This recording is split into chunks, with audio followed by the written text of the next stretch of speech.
This video is entitled The Analyst and goes with the book Systems Analysis and Design Chapter 1.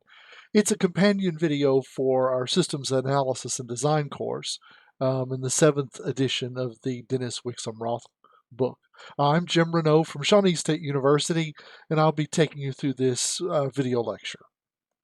Being a systems analyst, it's a difficult job. You know, it takes a lot of knowledge. And as a fresh graduate from a bachelor's program, you're not going to go into business and be a great analyst. Your future is bright, though, because with the information systems degree that you're working on right now, as most of you are, you're getting a lot of business knowledge as well as information systems knowledge. And as you learn your businesses and learn more how to deal with people and how to deal with the world, you could very easily become a great analyst. And that's what I'm hoping for. So this course is going to be a brief introduction to what the whole process of analysis is all about. Analysts need a lot of knowledge, and the knowledge needs to be technical knowledge. You need to understand what's going on. You need to stay current. You need to understand what's there. You know, you've got to know a lot of stuff technically. You've got to have all the business knowledge to be able to talk to the business people and to be able to model business situations and understand business rules. You need the analytical ability to take all of the disparate information and all of the voices that you're getting from all the people around you to understand, to balance, to see where they're saying the same thing but a different way, to really look at needs, not just wants. You're going to need interpersonal skills. You're going to need to be able to learn to deal with people as individuals, to see where they are, to see where they're coming from, and to use those interpersonal skills to get more out of people and out of the systems that you're working on. You're going to need management skills to be able to manage your time and the project and the money and all of that. And lastly, you're going to need to do it all with impeccable ethics. If you use your interpersonal skills to manipulate and control, that's not good. If you use your management skills to mismanage, if you make mistakes analytically, if there are all kinds of things, but an analyst must be ethical, and we need to always keep in mind what we're doing. Sometimes an analyst's job is to say, no, we shouldn't do that. There's very little I'll say that we can't do, but there are lots of things that a business probably shouldn't do. Maybe we don't have the money. Maybe we don't have the resources. Maybe it's not what we really need. You know, there are all kinds of things. So these are the knowledge areas that really make a good systems analyst. Systems analysts, in addition to having all those knowledge areas, and all of you and as analysts need all of those knowledge areas, there are lots of different roles that analysts may take, from the systems analyst who looks at the information systems and tries to help the client make the best information systems, the best decisions about these information systems. There are business analysts that get into a business situation and look at business rules and the way the business processes work beyond the information systems processes. There are requirements analysts that just go and try to get what a client really needs. Now, you'll hear me use the word client. Remember, when I use client, if you're an employee of a business, that business is your client. I come from a consulting background, and a lot of analysts are in the consulting business. So we just use the word client to talk about anybody we're doing work for. So a requirements analyst goes and finds all of the detailed requirements that are needed for a system or for a process. The infrastructure analyst is the person that analyzes the data needs, the server needs, the networking needs, the communication needs, the reliability needs, the data backup needs. Whoa. So the infrastructure analyst is or analysts are an integral part of the system because without them we can't design anything. There are change management analysts, and the change management analyst is the one that's looking at changes to systems. As we start developing a system, we get partially through the system, but business rules or business needs change, laws change, things change, people change. Maybe somebody got fired and somebody got hired, and some of the needs of the system will change.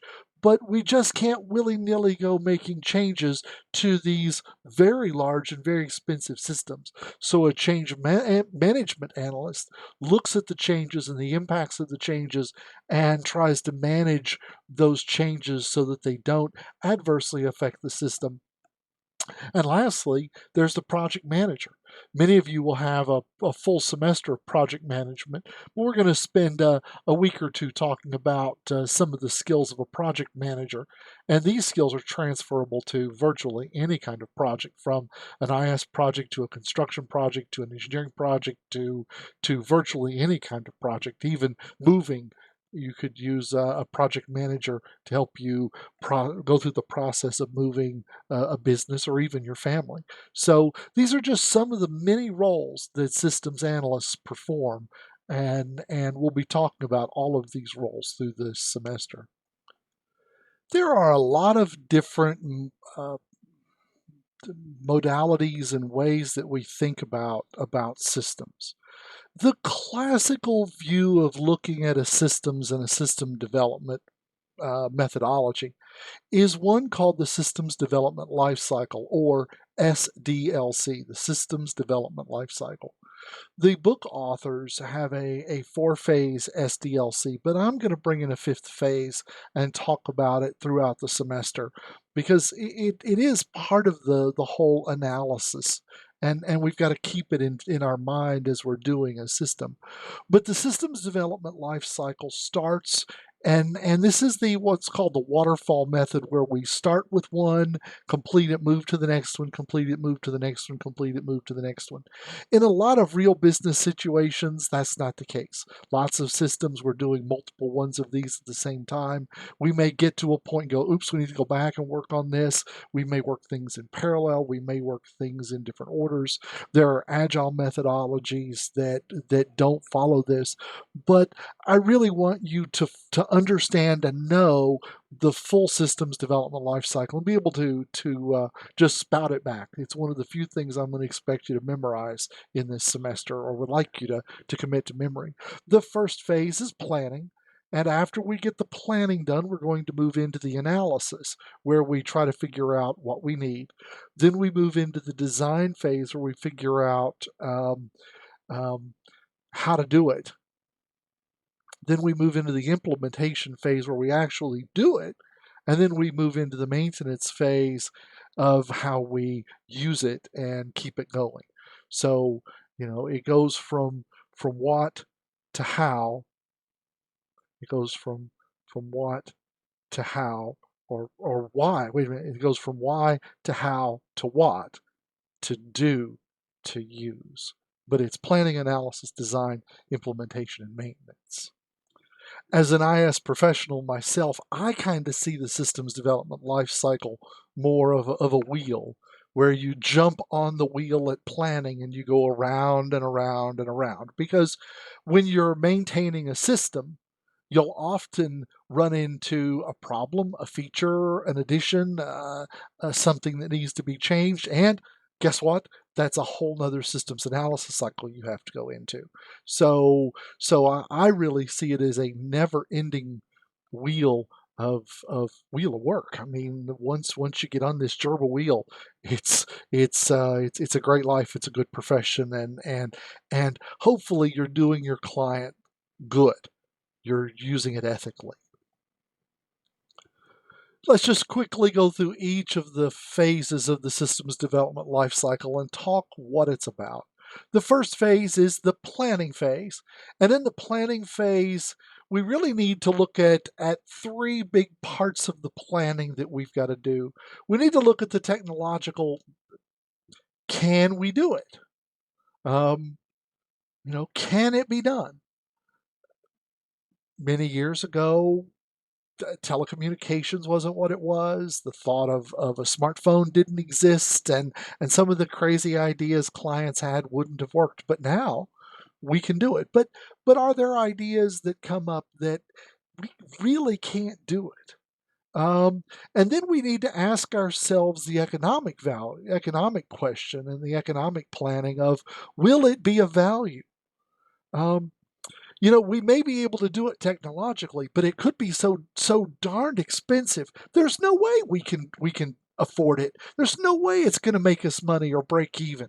Um, so we need to look at, will it be a value? And yes, it can be dollars and cent values. Some of it can be goodwill values. Some things we do not because it's going to make us money, but because it makes us look better, which could make us money. It's not as tangible as this is going to make us this much money. And we also need to look at the organizational needs of the system. If we build it, will we use it? If they build it, will they come? Um, if a system was built for someone's pride, for someone's ego, if an employee built a system or had a system built because they wanted it, but they left and nobody else wants it, well, it was a very expensive bit of ego and pride. So we need to ask ourselves the technological, economic, and organizational questions during the planning phase of why. Why do we need this system? The second phase is the analysis phase. And in the analysis phase, we're going to be getting the who and what. We're going to be looking at the as is system, okay? Because every business process that we're going to be designing a new system for, most business processes, we're going to be designing systems for, already have systems there. They might be ad hoc systems, they might be spreadsheets, they might be paper systems, they might be old ancient Unix systems or mainframe systems, but we need to understand the existing system to be able to figure out what those business rules are and what those, because that system is an organic creature that has grown into what it is. And we need to understand what has caused it to become what it is. We also need to be looking at our to be system. We need to be asking the question, what should we do in the future? Where are we going? What are we doing here? So I need you to look at the as is system and don't badmouth the as is system because it's somebody's baby. Somebody came up with that. Even if it's a messy spreadsheet, somebody created it and it's sort of working.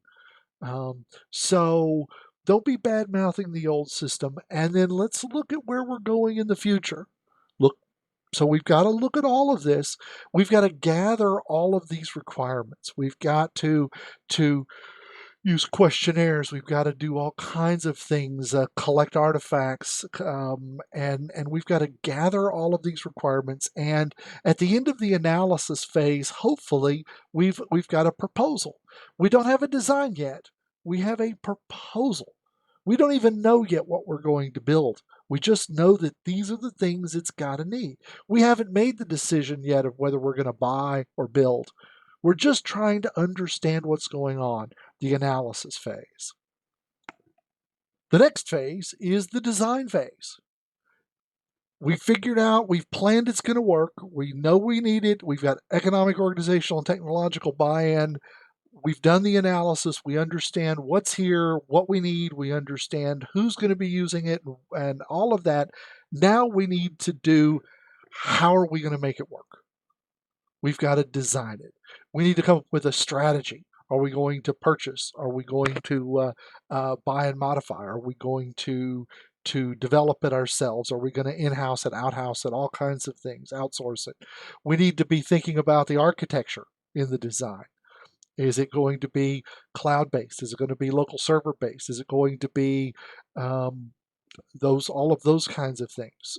What languages are we going to use? What technologies? Is it going to be open source, closed source? Is it going to be all of those kinds of questions we need to ask? What are our interface designs? How are we going to how's the user going to use it? Are we going to design it for smartphones, for tablets, for PCs, for all of the above, for none of the above? I don't know. Um, we're going to need to design the data storage. How are we going to store all of this information? And we need to be sure to store it securely, and backups and availability, and all of those questions have to be asked during the design phase. We also then need to figure out what general programs we need. We need to figure out what do we need. In the fourth phase, the implementation phase, that's where we actually build the system. So many people like, well, when are we going to start building the system? I said yes 2 days ago. I don't have an analysis done. I don't know yet. I don't have a design. I can't just go willy-nilly writing code. And so we've got to take our time and understand this in this classical model. And that comes to implementation, the construction, the implementation, creating support plans. It's a whole lot more than just writing code. Creating documentation and training and all of that. That's implementation is huge. Implementation is where we do. And then lastly, it's a phase that's not in the book, but it's a phase that, according to a lot of researchers, and I don't have a reference to that, but according to a lot of researchers that I've read in the past, the maintenance phase of a system is often the most expensive phase because it's where we keep it going. Think about in today, the 2020 world of the COVID pandemic that we're in the middle of. Several states are having problems with their unemployment systems. Why? Because they're 40 and 50-year-old mainframe computer systems that have just been kept. They were perfect. They worked great until we had this overflow of people, until we had the federal government making changes to give money, extra monies, and to change the way monies are calculated. And all of a sudden, maintaining these systems has become a real nightmare. So we've got to always be thinking of keeping the system. Is your code going to run for 20 or 30 or 40 years? It's hard to believe that, but I have code that's more than 20 years old out in clients' hands, and they're perfectly happy with it. Works every day. I still have to go in and maintain it every now and then. But maintenance is a big part. Maintenance is a really big part. And lots of businesses see that maintaining systems is more expensive than the actual initial design and implementation. This concludes our video 1A on the analysts and the systems development lifecycle. I'd like to say thank you for watching. This video is copyright 2020 by James M. Renault, PhD. All rights are reserved.